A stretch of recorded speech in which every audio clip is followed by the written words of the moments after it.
सौतीन मती पियावा के मरले काटनियन गड़े मोर जवानी हो बिरहा के याद जस जस ले नगिनिया सेज बना फेरी कर बटी हो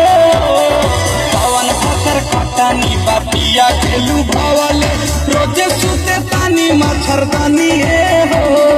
भवानी हो रूप में बापिया खेलू भवले रोजे सुते तानी मच्छरदानी हो पोखरी एकदम छुड़ा के फाटा अरे मोहना के तनिको नइखे बुझात कि हमारे कन्या कैसे होई हन तोहार तो भातार बड़ा बढ़िया मिलल बाड़े लेकिन हमार तो किस्मते फूट गइल बा ए साथी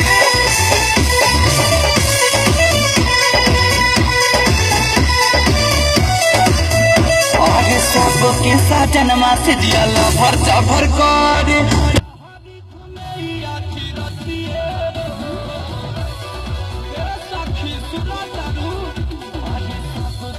जनवा से जियला भर भर करे रहरी घुमैया रतिए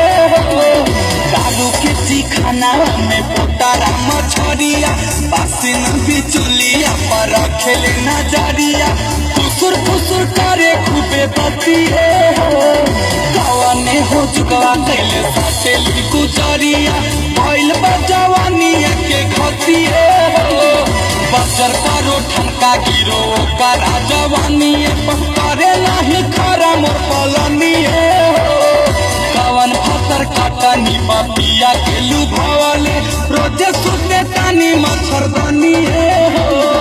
कवन फतर काटनी बापिया खेलू भवले